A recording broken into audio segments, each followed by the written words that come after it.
Sankirtane Kapitaro Kamalaya Tacho Vishvambaro Dijabalo Yugadama Palo Bande Jagapriyakaro Karunavataro Nityananda Namastubhyam Premananda Pradayine Karo Karma Navapataye Namaha Radhe Vrindavana Dishe Karunam Vittavaine Kripaya Nijapadapja Dasyam Mayam Pradiyatam Shri Krishna Chaitanya Prabhu Nityananda Shri Advaita Gadadhara Srivasadi Gaura Bhaktavrinda Hare Krishna Krishna Krishna Hare Hare Hare Rama Rama Rama Hare Hare.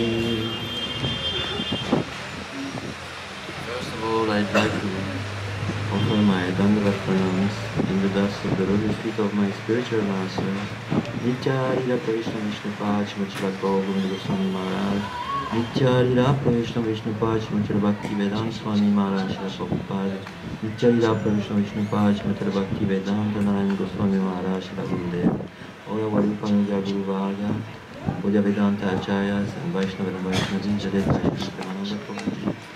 Please accept Madam.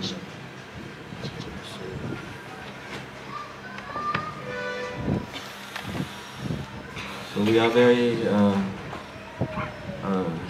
little number starting from. So I will tell little pastimes of Ramayana.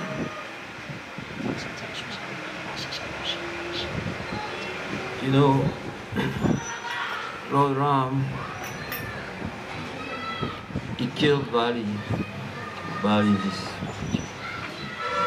very, very powerful monkey who was like the brother of Sugriva.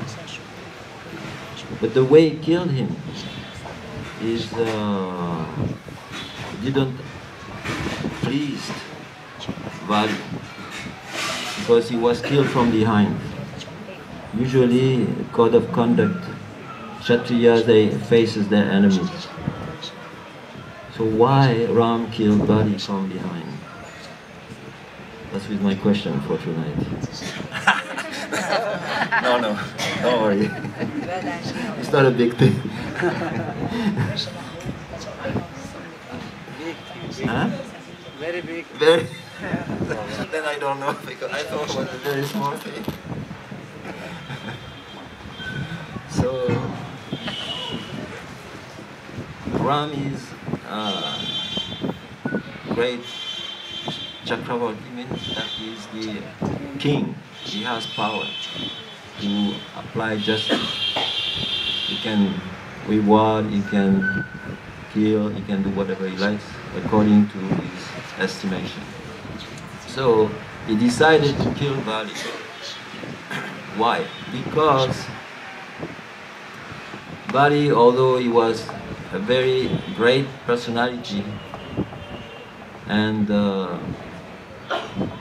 very intelligent, very powerful, still he took away the wife of Sugriva, and he took away his kingdom also, and he took away all his possessions.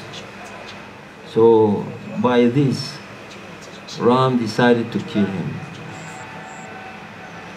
So you know the story that why he decided to kill him, because if somebody is advanced personality and he behave in such a way, in a very criminal way, like Bali did, then he's not worthy of being considered even a human being. So when you kill a human being in a challenge, you have to face them.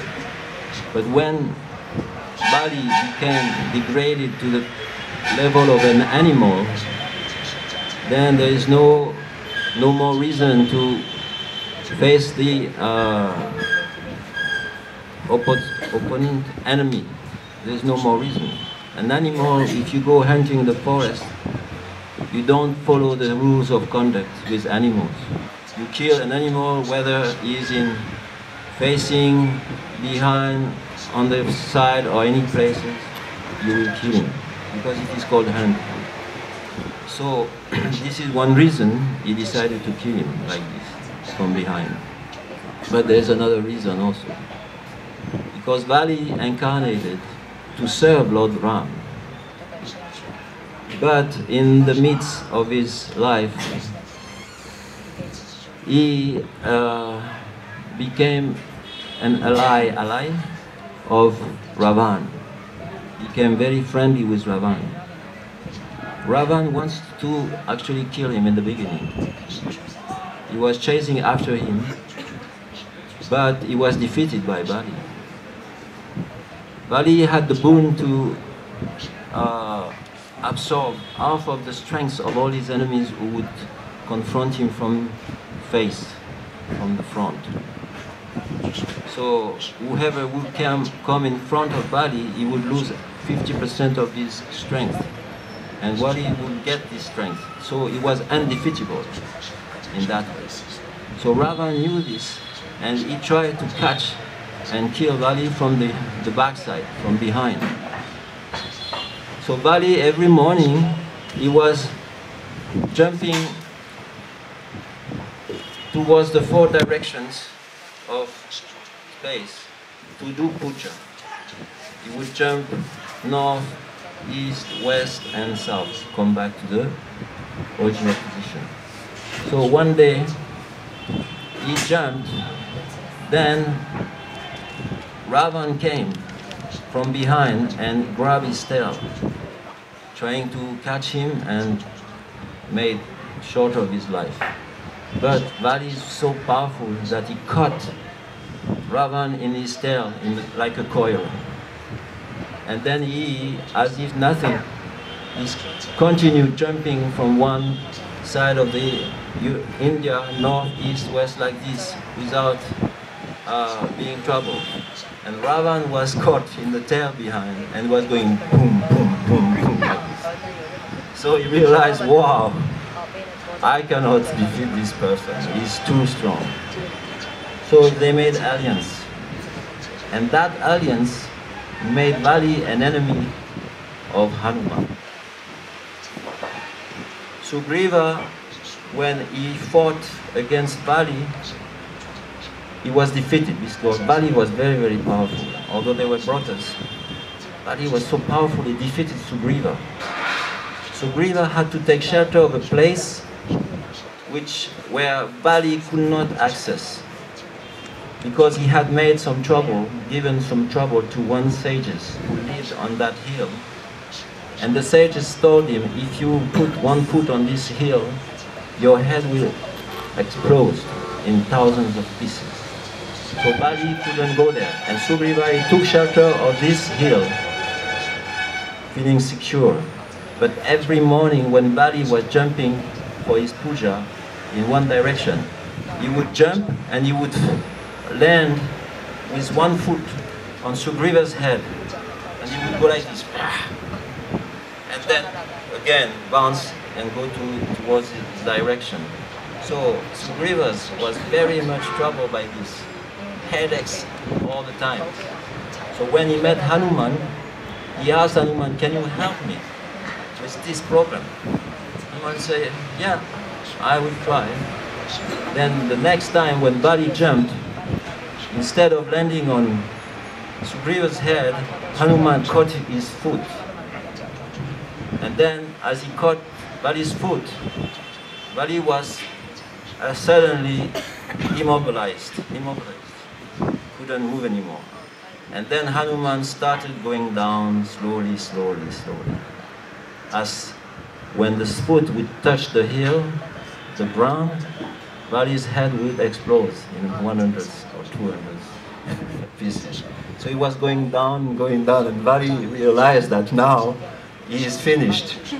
So he started to scream, no, no, don't, please, please. And Hanuman said, what's the problem? Going down more and more and more. And Bali is screaming more and more, please, please, spare me, spare me. You have to promise that you will not do this anymore. But he said, yes, yes, I will not do it, I will not do it. Then as he promised, then Hanuman let go his foot. And then Bali immediately disappeared. So, because of his alliance with Ravan, he became enemy of Hanuman.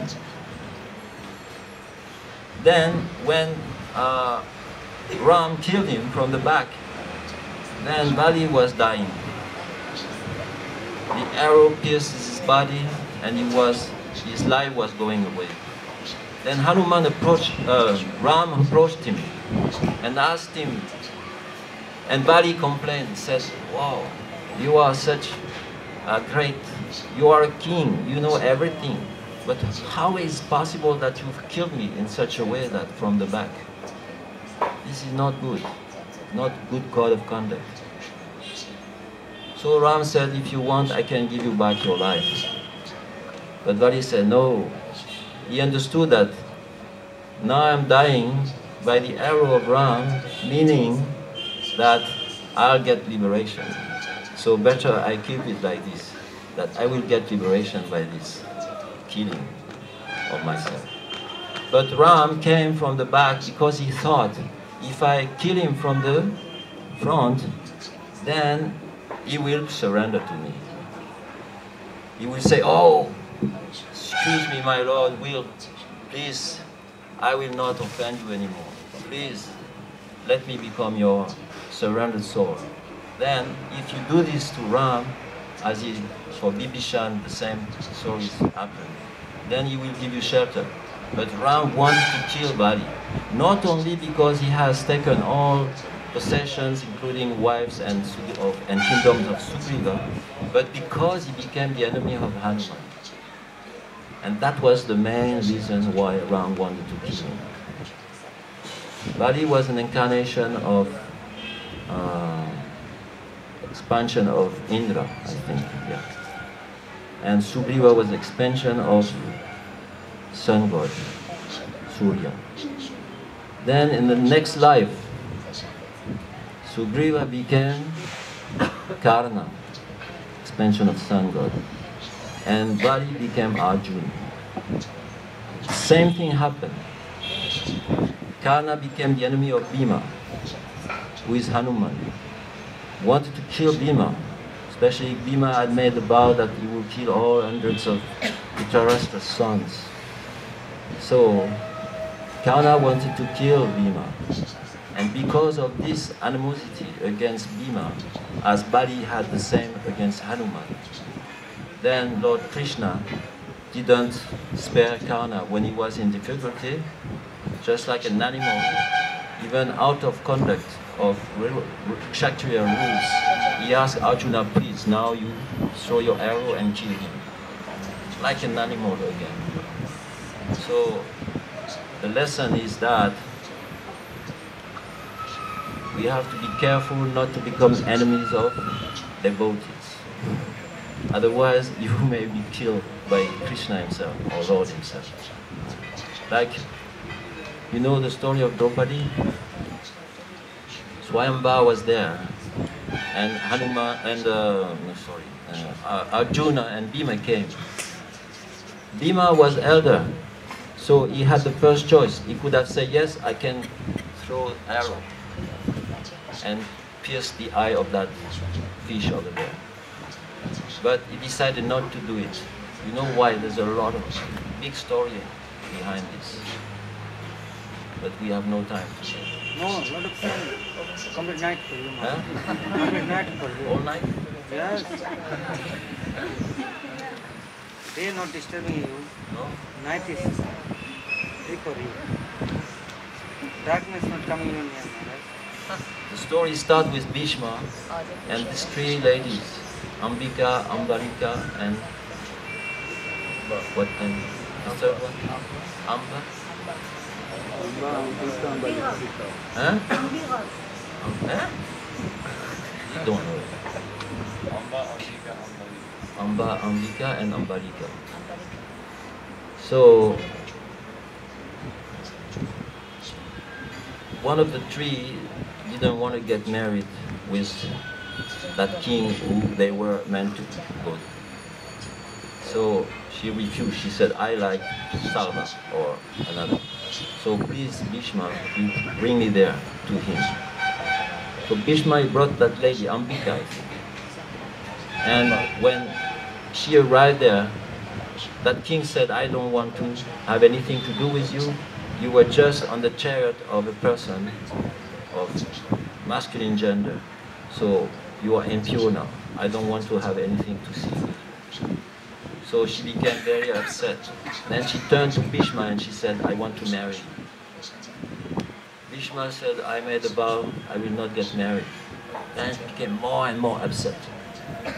Then she decided to make austerities, severe austerities to please Lord Shiva in order to get revenge. So she went to Malaya and she made lots of austerities there. After many years of austerities, Lord Shiva appeared to her and she said, I want you to give me the power to kill Bhishma. And Lord Shiva said, I give you one garland. Whoever you give this garland to on the neck of anyone, that person will be able to kill Bhishma. And I give you also the power to be involved in the killing of Bhishma. So she was happy. Then she left. And she went to many kingdoms with the garland, trying to find a king to give the garland to who would be agreed to kill Bhishma. But no king wanted to face Bhishma. They knew he was very powerful. They didn't want to get involved in this. So she couldn't give the garland to anyone. So she put the garland on her own neck for some time. And then she went to the kingdom of Drupada. And she left the garland on the gate. And then after some time she committed suicide. So Drupada was given the garland. And he saw that garland very special, always fresh. So he said, I will give this garland to my daughter to put on the neck of her husband. So that was the Swayamba, or Drupadi. So when Bhima and Arjuna came, Bhima had the first word to say, whether he wants to pierce the target or not. He knew about the garland. So he decided, no, I will not do. I don't want to kill Bhishma. I don't want to be involved in killing a pure devotee. Then Arjuna was left, and Krishna told him, you do it. So he did it, and he got the garland. And you know the story after what happened? In the battlefield of Kurukshetra, Krishna was involved in the killing of Bhishma. And that lady who committed suicide became Sikandi and was involved also, being on the chariot of Arjuna that day, throwing arrows at Bhishma. Who would not do anything really special to him because arrows were not so powerful. But Arjuna's arrows was piercing Bhishma's body. So that is the story of this Draupadi's Swayamba. So we have to be very careful. Devotees very much respect Vaishnavas and never become opposed to them in any way, not even in their dream. And I'm very happy here because Prabhuji is preaching very much intense respect to Guru Varga and our spiritual masters, giving so much respect to Vaishnavas. This is for me very interesting because I never thought about all these things. I never gave so much respect to anyone. So I'm feeling that I am learning something in this Sangha. So I feel very grateful. I want to learn more about these things. And so I ask Prabhuji to be merciful to me and to continue giving his teachings that I can make some progress in that direction. Thank you very much. One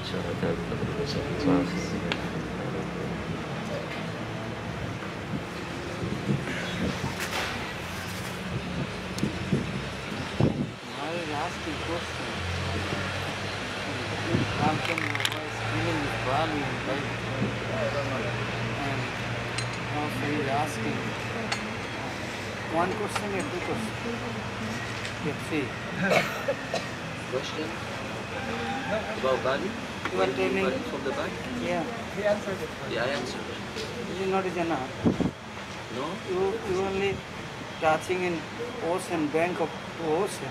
Oh, really? And then his ocean is bigger. Wow. And then ocean has hills also. And ocean inside many things. And ocean crossing and then that side also something. To touching then is definitely there is something is nectar now coming out.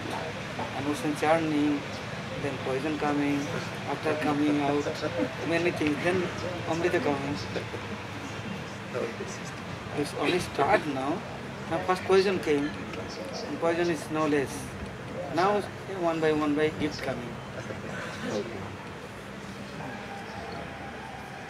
Okay, now tell me. Why killing Bali? Oh, I don't know. He's God. He's God. Why is he killing back? Front of God, back is what? Maya. Not understand. Light is front, shadow is back. Understand you know? Front of light, shadow where going? Back. And I am, light is back and shadow is where? No understand. Back.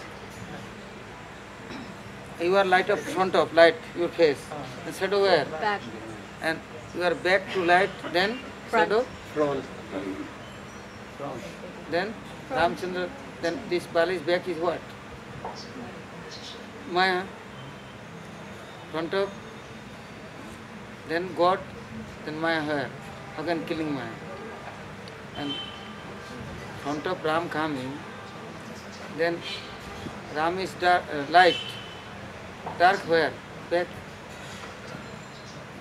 Back to shooting, then possible is killing. Front of, then no one to then you clean. Then what is killing? What is cleaning? What is writing Swami Maharaj? Is Bhagavad Patrika, Bhagavad Dasha. Front page, and there one side God is light, Maya darkness. Now explain. God is killing Bali. How killing back to? What is back? What is front? Om Agyanti Varandasya Dhyananjana Shalakaya Chakshurunmritam Yena Tasmai Sri Gurave Namaha Vancha Kalpatarubhyascha Kripa Sindhubhyaiva Cha Patitanam Pavanibhyo Vaishnavibhyo Namo Namaha. First of all, I offer my humble Dandavat pranams to the lotus feet of our Bali Maharaj-evening, Srila Gurudev, Nitya-lila Pravishtam, Vishnupad, Shri Srimad Bhaktivedanta Narayan Goswami Maharaj, to our Rupanuga Guru Varga, and to the assembled Vaishnavas. No Vaishnavi? That's same. Vaishnavas meaning all Vaishnavas, servants of Krishna. There's no consideration of gender. Everyone is servant of Krishna. Like gender is only body. So there's male, female, only body. But everyone, we're all spirit, soul. Krishna. Krishna. So really I don't know anything. Vaishnavas giving inspiration. I'll try to be speak something according to what I understand, what they're inspiring me to say. Our Pujapad Shwati Maharaj-ji has given the story of Bali being killed by Bhagavan Sri Ram. And one reason Maharaj-ji was telling is because being against the devotee, he has taken the role of enemy. And therefore, Ram is killing him. And by code of conduct, really Kshatriya rule, you don't kill like this. But he's doing it because he's not even on the level of human being now, because he's Maharaj was telling, right? Like, yeah, he's becoming enemy. He's trying to become enemy of Hanuman. Because he stole. Oh, he stole all. His wife and kingdom and possession. He did all this many. There was no reason for it. He did all this like very bad things, stealing the wives and all the wealth of Sugriv, and therefore he's not even. He doesn't deserve the honor to be like, you know, in a fight. There's a like, when you fight, then you face the enemy like face to face and really have a just war, like warfare. But when a hunter kills an animal, yeah, he does whatever the hunter likes to do, and kill the animal from back or front, whatever. So in this way, Maharaji is telling that he doesn't honor him like a respectable enemy. He's just like an animal. And then Prabhupada is inspired that also, see, really what is death? When you say he killed Bali, we know soul cannot really be killed. All this is just a pastime. And not a single soul. Gurudev also said, the world has been devastated so many times, millions of times, but not a single soul died. So like, really, in this pastime, Bali was just like his body was killed. It's just the end of his particular lifespan.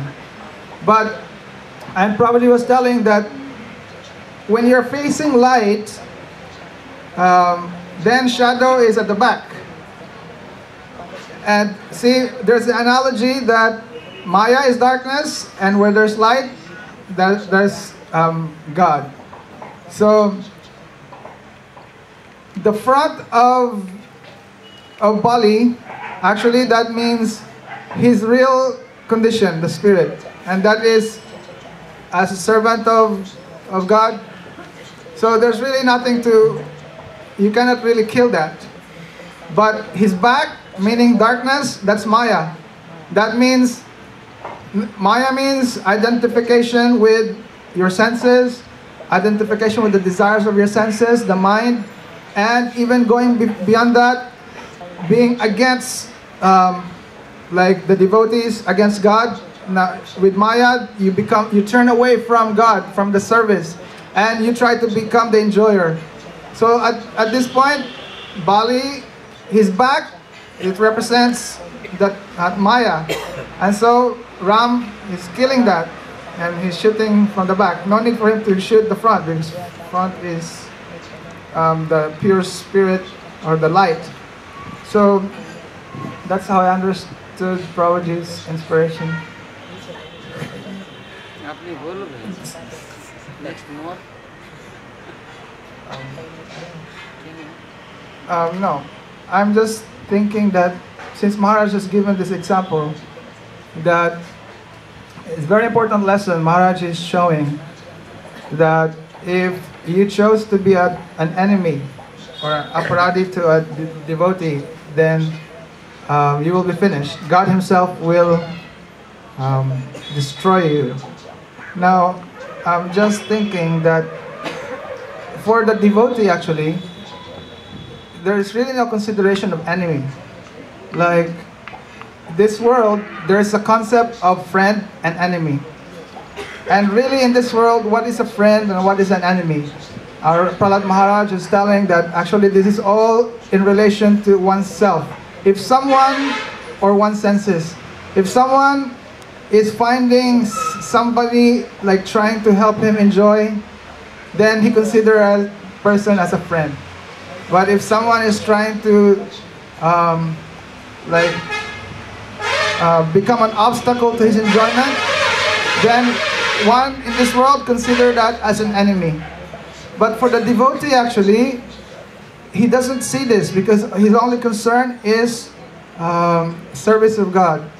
Now, but there are individuals who will try to like hamper the service of the devotee.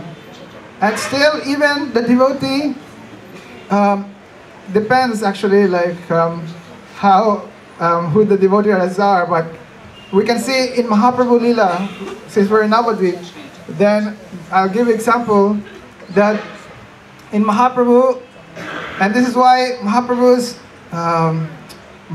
and all his associates are so merciful, and they're even in a way we can say that they're much higher than Ram or even Krishna, because the main quality that they have is this so much compassion and the distribution of mercy, that even if that person tried to become their enemy, meaning trying to obstruct their service or their way to whatever activities there to please God, then that devotee even will help that enemy, and they convert them to become a devotee like them. And we see this example like in Haridas Thakur and also Jagai Madai, Lord Nityananda.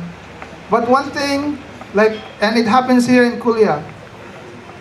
We know that this is Aparad Banjan Path, like the place where Aparad is like finished. There's one person, his name is Gopal Chapal. Before Mahaprabhu took sannyas, usually the devotees, they do Harinam Sankirtan inside Srivas Thakur's house, courtyard. And so this Brahmin, Gopal Chapal, he's Brahmin, and he's quite envious of Srivas Thakur. So he tried to do something to give some like bad reputation to Srivas. What he did was, like, one night he was putting all different paraphernalias of puja for Devi, like Kali or Durga, outside Srivas Thakur's house. And so that would imply that really, like, Srivas Thakur is a worshipper of the demigod. He's like Shakta.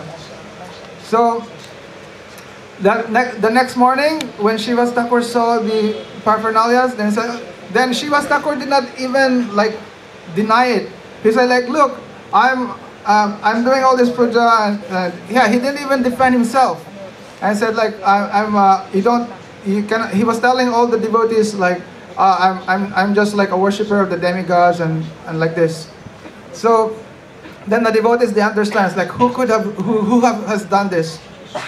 So then 3 days after Gopal Chapal, he started having this leprosy, and his skin was like oozing with like pus and blood, and he's like rotting.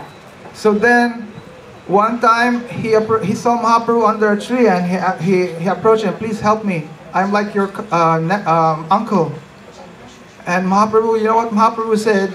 He said, what suffering you have now is not even a fraction of the suffering that you will experience. It's like millions of lifetimes you deserve to be in hell. And it's like, there's no hope for you.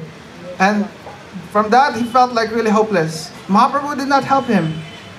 And then later on, Mahaprabhu took sannyas, and he went to Puri. Then when Mahaprabhu came back here, he saw that person again, Gopal Chapal. And this time Gopal Chapal approached him and asked for forgiveness. That time Mahaprabhu came, he actually did not go to Mayapur, to his birthplace. He only came to Kulia here, and also Vidyanagar before that, and here in Kulia. So when he was here in Kulia, this person, this Brahmin, Gopal Chapal, came here, and then he again asked Mahaprabhu, please help me. We can understand how much he must have been suffering, like, already. That's a long time. And so Mahaprabhu said, I cannot help you. From where you have offended, you have to ask forgiveness from him. So you have to go to Srivas and ask forgiveness from him. So then he went to Srivas Thakur, and Srivas Thakur, like he said, immediately like forgive him, and therefore like he got later on after some time he became like back to normal. But then this Gopal Chapal, he became a great devotee. And then he is now warning everyone how we should be respectful to all Vaishnavas. And therefore he wrote this song that we sing every day. He became Devaki Nandan Prabhu. And that's what we sing, the Vaishnavandan. The Vrindavana Vasi Jata Vaishnavaya Ragana. He's offering respects to the Vrindavan Vasis, then to the Mahaprabhu Gan in Nilachal, then to the Navadvip Bhaktas of Mahaprabhu here in Navadvip, then to all the devotees like all over all over Bengal and all other islands, and then for the devotees in the past, present, and future, so like to all. And then he said like, oh, it's only my arrogance also if I think that I can offer my like respect to them. It's like he's now feeling very humble. So like this, then there's also Devananda Pandit. Now, yeah, we can read all the stories in Chaitanya Bhagavat and Chaitanya Charitamrita. So the point here is one of the very dangerous thing that can cause one to, like, for his progress to stop is aparad against the Vaishnavas, the pure Vaishnavas. So that's why it's called elephant offense.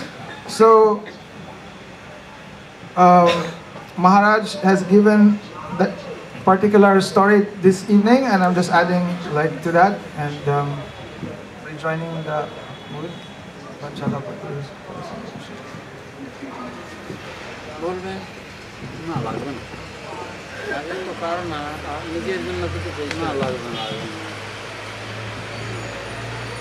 লাগবে না, আত্মনিবেদন দৈন্যে গুছাও জঞ্জাল, না না, লাগবে না, আপনার লাগে না, আমার তো লাগে না, না পুরো তাড়াতাড়ি করে বলবো না, না তাইলে হাতে বেরতে নিতে হবে, প্রেম প্রেমের সময় প্রেম করবে, এখন তো গোকুল গোলকে যাবে না, না হ্যাঁ, তাড়াতাড়ি বেশি ইয়ে করতে হবে না, কী বলবো, সবই তো আমি তো জানি না, পড়েনি কোনো দিন, আপনি যেটা জানেন সেটা বলুন না, ওই তো হয়ে গেছে, হয়ে তো সব যায়, আর ছেলে হোক আর মেয়ে হয়, আপনার তো কিছু হয়নি এখন, কী হয়েছে, কিছু হয়েছে না, তো তাহলে আপনি এখন বেঁচে আছেন, যা বেঁচে সেইটা বলুন, আমার মনে কিছু, আপনার মনে কিছু আছে, শুরু করুন তাড়াতাড়ি, দেরি করতে নেই, কী করে বলবো, কী বলবো না, বলবো আর মদনমোহন হেরি বলবো, চলো তাড়াতাড়ি করো, গেটা শুরু করো, যা মানে স্ফূর্তি আসবে তাই বলো। नाम श्रेष्ठमनुमपि सच्चिपुत्रमत्र स्वरूपं रूपं तसगजं गुरुपुरी मातुरीं गोष्ठवती राधाकुन्दं गिरिवरं महो राधिका मदवसं रक्तयस प्रतिपकृपया श्रीगुरुतं नतोऽस्मि मुखं करोति वाचालं मूलं गयते गिरिं यत्कृपतमहं वन्दे श्रीगुरुदीनतारणं नमो विष्णुपदाय राधिकाय प्रियत्मने श्रीमद्भक्तिवेदान्त नारायणाय पञ्चकल्पतरुभ्यश्च कृपा सिन्धुभ्यैव च पतितानां पावनेभ्यो वैष्णवेभ्यो नमो नमः. First of all, I offer my heartfelt obeisances with the dust of the lotus feet of Paramanadatam Sri Guru Pada Padma Victorila Pravishtam Vishnupada Stotra Sata Srimad Bhaktivedanta Narayana Goswami Maharaj, to all Rupa Gauri Guru Varga, Vedantis Sannyasis, Brahmacharis, Vaishnavas, Vaishnavis. So I don't know why Prabhuji is calling me to speak, because I really don't know anything. Not speaking and not come out. All is being said and asked. Come out and then is next thing to be there. So pray for his inspiration, just like he's given to Karunya. And so we see that when we commit offense to the lotus feet of a pure devotee, actually that offense is never taken by that pure devotee. If he is a pure Vaishnava, he will never accept any offense and he will never take any offense. Because he is not feeling that he has any value or anything. He will never feel proud that somebody is doing anything against him. He is always remaining Trinada Visunichana, Tarora Pisahina, Manina Manadina, Kirtanya Sadahari. He is completely absorbed in Nam Sankirtan. He is completely absorbed 24 hours in serving Radha Krishna, Sri Chaitanya Mahaprabhu in their eternal pastimes. So he has no time to think and even consider that he is worth to be praised or defamed. In this way, he will never consider that if somebody is offending, criticizing him, or anything like that. Just like Srila Gurudev, when he was being attacked by some of the GBC gurus, he manifested his oceanic compassion, telling, "Oh, they're just like a baby's passing stool on the mother's lap. Mother will never beat or never condemn because the children is passing stool on his lap, her lap. It's just a matter of time, he will learn, and then no problem." But what is the cause that bring those who are offenders to the lotus feet of a pure devotee to go to hell and be punished? In Madhurya Kadambini, Srila Vishwanath Chakravarti Thakur, he's explaining that actually the dust of the lotus feet of the pure devotees, if they take the offense, then that person must be punished. It means that Gurudev's very dear and near servants, if they really feel offended, or if they really feel that somebody is unnecessarily criticizing Srila Gurudev or unnecessarily criticizing other Vaishnavas, if they become angry, or if they become upset, then there is no remedy for that offender. He must be punished. In this way, we see that there is no protection for those who are going against or those who are becoming enemy to the pure devotees, to the dear devotees of the Lord.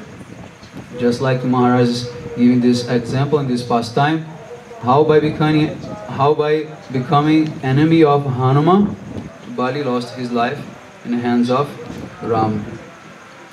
We know other example, like Ambarish Maharaj, after breaking his Ekadashi Paran, his Ekadashi Brata, fasting, he was attacked by one fire demon created by Durvasa Muni. So automatically the Sudarshan Chakra of the Lord came and destroyed and killed that demon. And afterwards that Sudarshan came in the direction of Durvasa Muni. Why? Because he was actually becoming enemy and becoming against a pure devotee of the Lord. So in this life there is only one thing which we must be careful, that is Vaishnava Aparad.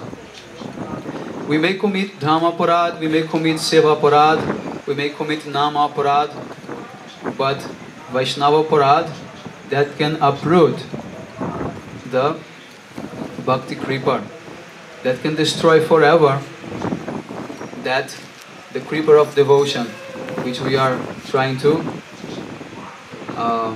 trying to cultivate. In this way, I think that's all I have to say today. Vanchakalpatarubhyasya kripa sindhubheva cha patitanam pavanebhyo vaishnavebhyo.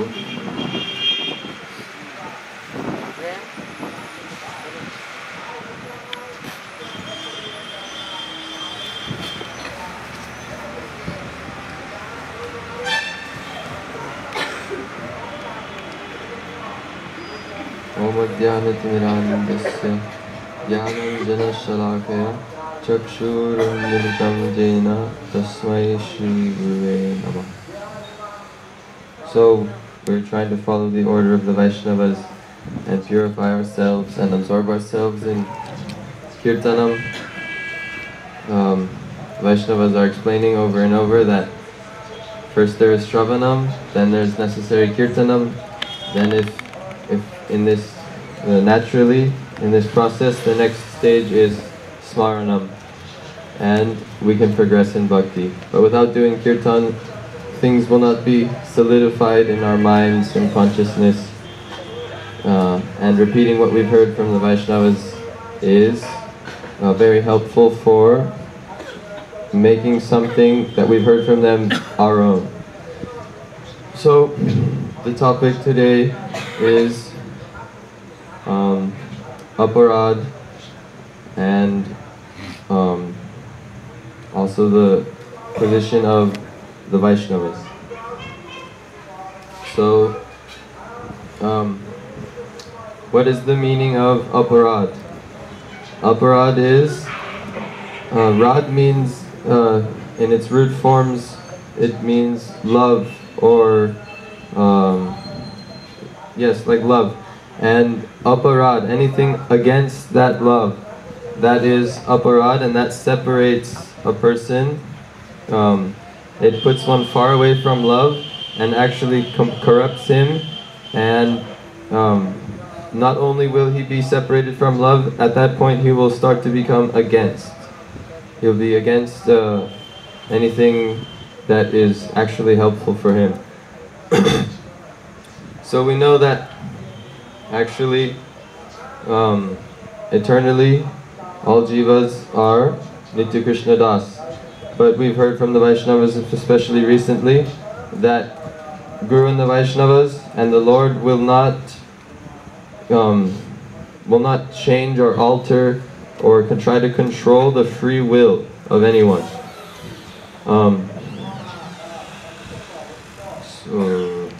Swadhinata Ratna Dane. What's that verse? Vidhyarga Matna Jane Swadhinata Ratna Tare Ragamad Korana Pravesh.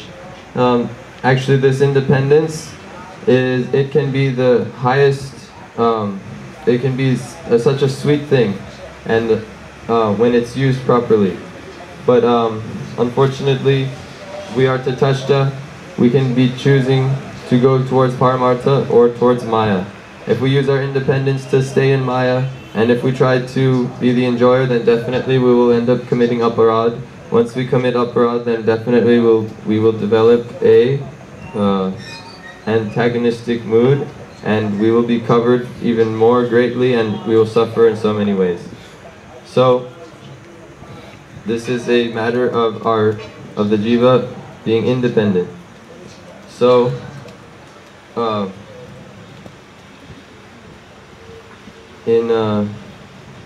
it has been mentioned somewhat about Bhishma Dev.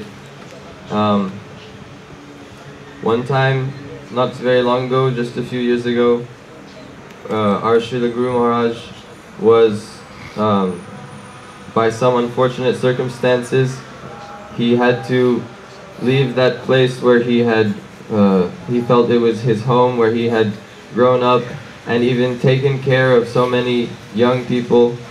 He came to this place that we're sitting now and started Sri Navadip Dham Parikrama with even doubled enthusiasm and greatness. But he visited that place one more time, and he said, this makes me remember the life of Bhishma Dev. He spent his whole life only giving so much love to everyone, but actually, in the end, that love did not mean anything.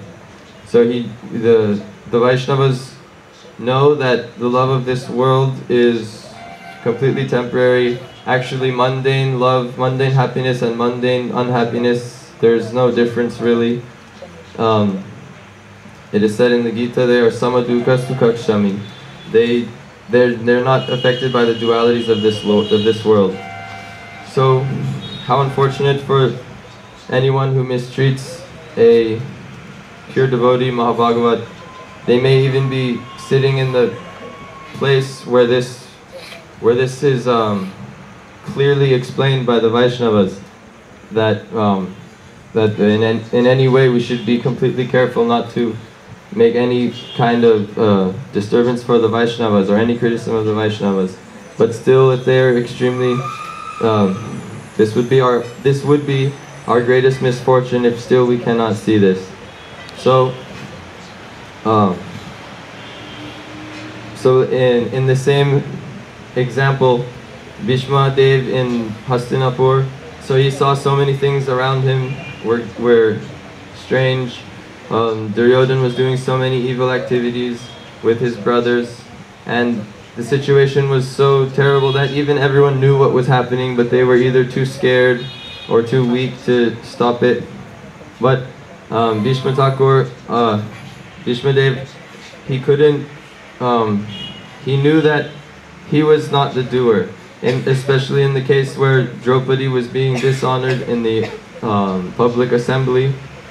There's many reasons why people wonder why he didn't stop this or say anything. We know that Bhishma could have, with only one quick movement, could have defeated everyone and stopped it very quickly. Even Draupadi approached him directly, but it seems like he remained silent. But actually what the Vaishnavas have revealed, that he knew that Draupadi was she was no ordinary person. She was directly involved in the Leela of Krishna, and she was also born from Yagya, and she's none other than an expansion of Shakti. She's one small, a separated part and a parcel of the ultimate Shakti. So he knew that she's no ordinary person, so who was he to... He wanted to just simply see what Krishna had in store. And he knew that it wasn't his place to think he was the doer, because that got him into some trouble before. He was, when he was younger, it was already mentioned, he kidnapped these 3 young girls to try to help with the prosperity of his family and his brother's kingdom. But this was a slightly difficult situation for him, because even so many people were criticizing him. Even his own guru was telling him to break his vow that he made in the presence of all the demigods and the Lord. So at that time, Srila Gurudev explains that Bhishma boldly said, even if my guru, if he is trying to tell me not to follow Dharma, then I will not hesitate to say that he is not qualified to be my guru. And Bhishma Thakur, he's a great devotee, so he can recognize what is reality in all situations. He can see when he has to deal like this with people who are trying to disturb him. When people are trying to disturb others, he knew what was the real case, and he's left it all to Krishna. Simply, we mentioned Bhishma Dev, and these were some thoughts, and I was seeing some connections. Also, Prabhuji has mentioned about Bali being killed by Ramchandra in the back, and he's giving the example of a person looking towards the light, And if I understand correctly, which I probably don't, I see two possible explanations involving this example. If you're looking towards the light, then behind you is the shadow. So, what is Maya? When we look towards Maya, that is darkness. Maya means that which is not. So, when we come to this world and we let ourselves be completely captured by Maya, then anything that we think we are, that is actually what we are not, eternally. So, Bali was thinking, I have so many qualities, I am so powerful, and this made him actually what we can call against and have a negative disposition. But all these qualities he thought that were his were actually temporary and not his. This world is everything is a perverted reflection of that which is real. So Ramachandra, all that darkness, all that which we think is real when we're looking towards darkness, Ramachandra very mercifully destroys all of that, comes from that direction, and when he destroys what we are not, all the things we think we are in this world, but when he destroys all those things, then we can see who we really are. This is his great mercy.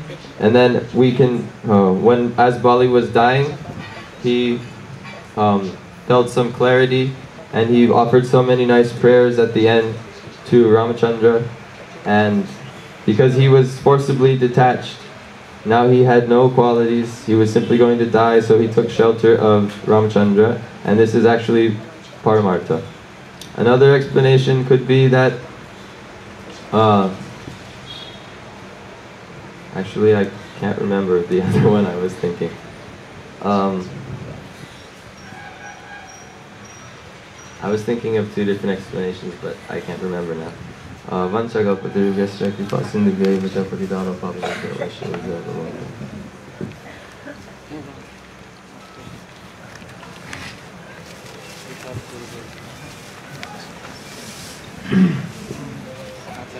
Jnana-timirandasya Jnananjana-shalakaya Chakshurunmilitam Jena Tasmai Shri Gurave Namaha Vanchakalpataribhyasya Kripasindhivaya Chatritanam Pavanabhyo Vaishnavibhyo Namo Namaha. First of all, I offer my respectful obeisances unto my most worshipful Guru Pada Padma, Nityalila Pradishtam Snupad Paramaradhyatama Astora Rasatashi Srimad Bhaktivedanta Narayan Goswami Maharaj, and to all the assembled Vaishnavas. Today we're discussing this pastime of Ramchandra and killing Bali. It started with that, and then the idea of different devotees or being attacked by demons, or this idea of demon and devotee. So I'll just try to expand something a little bit on this, and please purify any misconceptions I may have, the Vaishnavas. So Krishna, we all know, is Rasovaisaha, and he is the root of all different incarnations. He is also referred to as Lila Purushottam. So he is the highest personality who is always engaged in heroic pastimes or very loving pastimes. As Ram also, we see so many wonderful pastimes. So among all the rasas, there's the 5 prominent rasas and the 7 secondary rasas or emotions. And in the 7 secondary rasas, which one is most prominently seen, especially in our scriptures? So in our main scriptures, we see, like in the Vedic canon, we see the Srimad Bhagavatam is foremost, especially for Gaudiya Vaishnavas. And we have the Mahabharata, which includes Bhagavad Gita, which is the crown jewel, and the Ramayana. So actually in all of these literatures or Vedic spiritual knowledge, the most prominent thing that is seen, obviously it's about worshipping God and having bhakti. But how is that brought out? It's brought out by, it's like if you want to see what something is great, like Ruti was saying, is that they churned the ocean, then poison came out, then nectar came out. So you can't really, if you don't take something that's bitter first, then how can you understand what is the real greatness of sweetness? So we see that in these scriptures there's so much emphasis on viraras. Why is it that again and again in our scriptures there's some fight? You know, there's the good guy, the bad guy, they fight over some, you know, the devotee is in danger. The demon is attacking the devotee, and in the end God saves them. So this is Krishna's desire to enjoy this Vira Ras. So if we see, actually in this world, everyone wants some adventure. And by adventure, it's like, in this world you see that the most relishable adventure is when you have some hero and the heroine is in danger, or vice versa, which isn't often seen. And anyhow, there's a demon, the bad guy, and he captures the heroine, or something like that, and in the end, the hero fights with him and he kills the demon, and everything is well in the end. So we see this in the pastimes of Ram, that somehow Sita was captured, Ravan took her to Lanka, and then such a great drama or epic was created, and then in the end, there's so many different trials came in between. Ram killed Bali, and so many things happened, so many demons were fought with. Finally, Sita was rescued. So Krishna loves to have this tasting Viraras. So we see this in the Bhagavad Gita or the Mahabharata. Bhagavad Gita actually is what it's said on the battlefield, which is the greatest Viraras. Krishna is watching the fighting and supposed killing of millions and millions of people. But he's giving this as a platform so that, why does he perform pastimes? Because in Bhagavatam it's explained Krishna performs pastimes anugrahaya bhaktanam. So to give mercy to his devotees or those living entities so that they can become attracted to him. So by performing these enchanting pastimes, the people, living entities naturally become attracted to Krishna because everyone wants to have some hero or idol. So we see this Viraras again and again. And actually we should know that there's no death of the soul, as we've heard again and again. So actually Viraras, it's like extra some play. And Krishna comes like you see in like a video game, you die and then you start again. So there's no actual death of the soul. So Krishna is coming and he's playing with his devotees and then killing. So ultimately the question is there really a demon or are there only devotees? So we hear there's Shakti, Shaktimat or Veda. There's Shakti and there's Shaktiman, but we don't hear that there's Satru. There's not Shakti and Shaktiman and Satru. So how can there really be a demon? So what is this? A demon is like someone who's antagonistic to devotees. But really it's, what is it? Some expansion of Sarup Shakti trying to fulfill Krishna's desire to taste Viraras. So all the demons, if we look especially in our scriptures, then if you look carefully, all these most prominent demons were actually devotees. But they were hiding behind some curtain. Like some drama, then someone dresses up as a demon. But what are they really? So we hear like in Braj, Krishna was playing with the different demons, or fighting. And what happened is that, Krishna killed some demon. And then the Sakhya say, you killed such a great demon. And Krishna says, no, I didn't kill him, I was just playing with him. He was in one dress, now he's with me as a Sakhya. Before he was dressed up as a calf, before he was dressed up as a crow, or like a great witch. Now he's my Sakhya, or now he's my nursemaid, like Putana. Putana was like dressed up like, she was his nursemaid, then she became a witch, then he sucked out her life. But did she die? No, then she was again like Yashoda Mata's, she was there in his pastimes. So we see this Viraras is again and again occurring, especially in our scriptures. And if you look at who are the demons, in the Bhagavatam we have the most histories are given like Jai Vijay. So again and again they're coming in different cantos. One time they're like Ravan, Hiranyakashipu, Hiranyaksha. And what happens in these pastimes? Lord Vishnu comes and he engages in some, he fights with, as Lord Varaha, he fights with Hiranyaksha. And what do they do? It's described in the Bhagavatam how they're passing insults back and forth. So the question is, so I forgot to say, how can the living entity who is infinitesimal fight with God who is infinite? Or he is very small and has no Shakti, how can he fight with who is the supreme possessor of all power? The Jiva is described as like the tip of a 10,000th of a hair. So in quality he's the same with God, but in quantity he's so small. So that's again why we come to Viraras. How can the smallest living entity fight with God who is supreme? So if God had no equal, then he couldn't really taste this Viraras. So that's why Sarup Shakti empowers her special living entities or devotees who are fit to engage in this Viraras with Krishna or God. And Viraras also then, what is, you could say what is all the evil we see in the world? What is all the darkness? So actually darkness is only, what we know is it's actually like the shadow. So all darkness we see in this world, the entire material creation, it seems like everything is dark. When you put some light there, which is like some artificial light, then darkness goes behind, it hides. So in this universe everything is dark, but we have the sun. The sun reflects on the moon when we have some light. So even the sun is like, in this universe, it could be said like it's artificial light because it's coming from some outside source. meaning from the spiritual realm. Srimati Radharani is blessing this universe, saying, oh, sun should go there in Brahma Gayatri. Why we worship the sun? Because it's expansion, or the servant of Srimati Radharani, she gives the sun to this world so that the living entities can have some light. So darkness is what is there like a shadow. So when you're before God, or before Krishna, there's only light, and when Maya is behind, it's like darkness. So evil or dark, or Maya can be analogized as darkness, means what you think is real, but it's actually not. So even like a demon, it appears like it's real, hate, evil, all these things, but actually it's just some ras so that Krishna can fully taste his pastimes. So Virras also, getting back to the point of like in our scriptures, we see the hero and the heroine and the demon, and they have a fight, and then everything is good in the end. There's a happy ending. So we see that in this like Virras, in example of Prem. What is Prem? So it's described in Ujjval and Nilamani in different scriptures that Prem is that when so many obstacles come to break the beloved and lover meeting, or to break their connection, and yet still the connection is not broken. So that can be, you can really taste what is real love. Love is what, otherwise if you don't have any testing stone, like gold, you put it in a fire, in a furnace, and if it's good quality gold, then you see everything else will fly away and the gold will remain.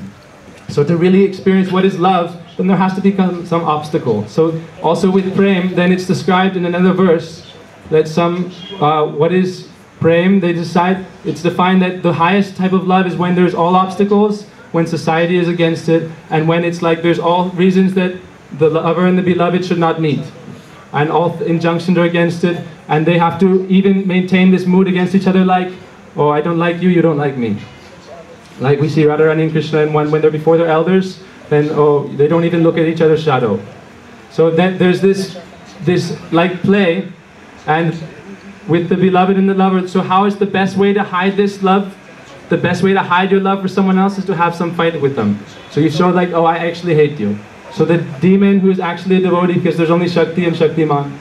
So the demon has to be empowered by Swarup Shakti so that Krishna or God can experience this virras. So the best way for that is that the devotee covers his love with some external covering or makeup and pretends to be antagonistic. So we see this example especially in the Mahabharata with Bhishma Pitamaha. Is that why did he choose the side of the Kauravas and not fight with the Pandavas? Why is it that he seems like he's the Mahajan among the 12 Mahajans, but that we see he was firing arrow after arrow and it was piercing the body of Krishna and so much blood was coming out. So from an external perspective, people think, oh, he took the food of Duryodhan, therefore his mind became contaminated and he became like a Vishai. Vishai anar kaile manil hoyaman malin man hoile nahi Krishna rasaman maran. So you can't remember Krishna if you take the food of an enjoyer. But that's for a very neophyte person. If someone is a really Mahajan, then they're not affected by all these things like we see with Prahlad Maharaj. He was given poison, but for him it became prasad. So Bhishma Pitamaha can be affected by Duryodhan's insignificant like food. So really Bhishma Pitamaha, he had so much love for Krishna and he knew Krishna's desire for tasting ras, so he was exchanging this way with him. So actually, like we're saying, an ordinary living entity or a demon, how can he fight with God who is supreme, ultimate, almighty? But that the demon, they fight with God and it seems like they may be even equals, or it seems like the demon has the upper hand. And that's when it's the most ras is tasted, like the most feeling of adventure, when you're the low, like the low dog. What is it called? Underdog. And you're about to lose and you're about to lose, and then right in the end you come back and you win. So we see this with Krishna Bhishma Pitamaha. He was like defeated thousands of the air were showering upon him, and then right in the end he jumps down and he grabs the wheel and he races towards him, and Bhishma Pitamaha opened his arms and he was like smiling and saying, oh Lord, please come and embrace me. So what did he want? He said, okay, now it's been long enough. For so long I've been pretending to be your like against you. Now please take away this external covering, this dress, and let us be together as we really are. So externally there's one conception, internally there's one conception. But we are following always in Srila Gurudev's line, which is the line of Vishwanath Chakravarti Thakur, which is the line of Rupa Goswami. So in Gurudev's Bhagavad Gita, he explains this verse in the second chapter, like 7-8 verse, who is Bhishma Pitamaha? And Vishwanath Chakravarti Thakur explains that this meeting of the beloved and lover, and how when they're like attacking each other, then they have so much happiness. So Bhishma Pitamaha, in this way, that as acting as against the Lord, and shooting him, even like piercing his body, then Krishna is having so much happiness. So we see this exchange of virdas. And just finally like what is, so Maya is that which is illusion ultimately. So darkness is ultimately illusion, but what is its function? Its function is to give Krishna, have some more experience of happiness or some different ras. Because if everything was only good, everyone was only devotees, there were no demons, then Krishna would ultimately must get bored. If there was only the spiritual world and no material world, then how could he give mercy and how could he liberate conditioned souls? If there was only, light and no darkness, then no one would know what light is.